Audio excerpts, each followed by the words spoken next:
내가 다시 눈을 들어본즉 날아가는 두루마리가 있더라.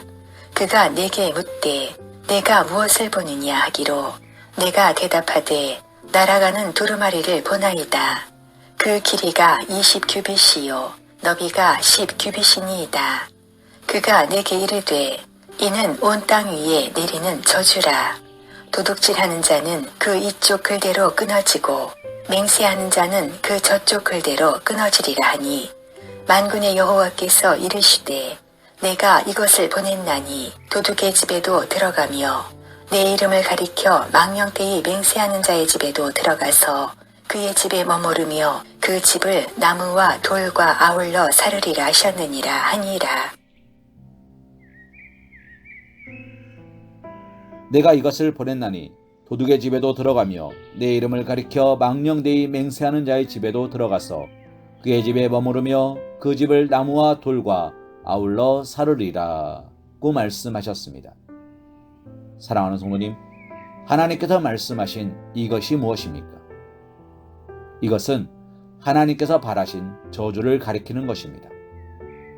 하나님은 지금 하나님이 바란 저주가 도둑질과 하나님의 이름으로 거짓 맹세를 하는 죄악으로 되변되는 악을 행하는 집으로 들어가 머무르며 그 집을 살라 파멸에 이르게 될 것임을 선포하고 계신 것입니다. 우리는 여기서 하나님께서 바라신 저주가 불에 비유되고 있음에 주목해야 합니다.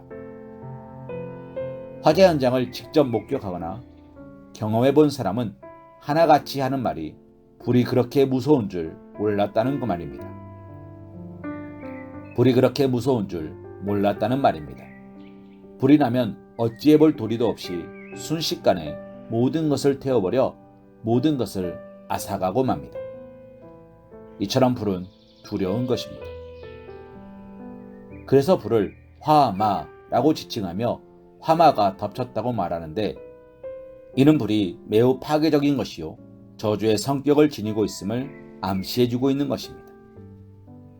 여기서 특히 중요한 사실 하나는 하나님의 저주가 특히 중요한 사실은 이러한 하나님의 저주가 죄악을 행하는 자의 집으로 들어가 머물 것이라고 말씀하고 있다는 사실입니다. 사람들이 죄를 저지르는 것은 그 죄로 말미암아 자기 삶에 유익이 있을 것이라 믿기 때문입니다. 그것이 현실적으로 어떠한 이익을 가져다 준다고 기대하기 때문입니다.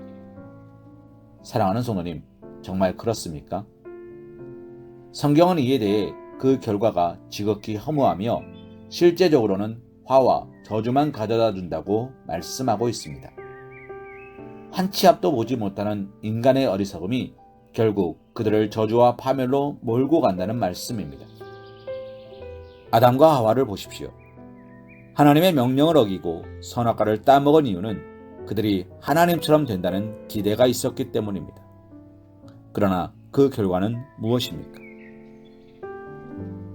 그들의 처소에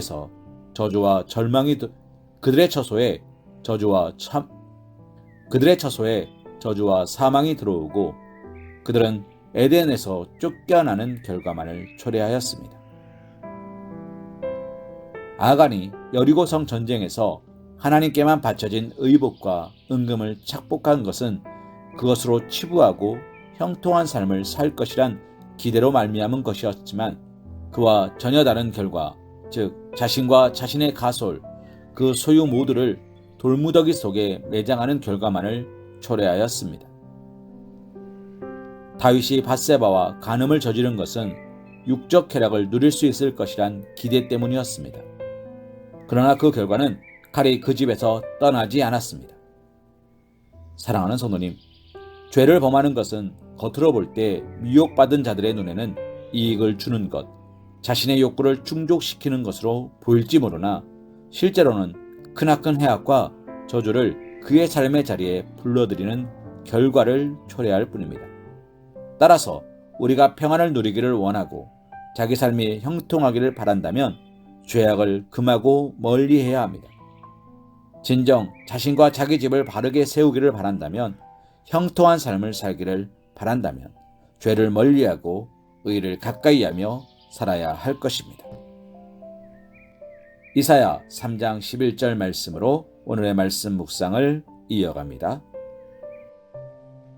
악인에게는 화가 있으리니 이는 그의 손으로 행한 대로 그가 보응을 받을 것임이니라. 아멘.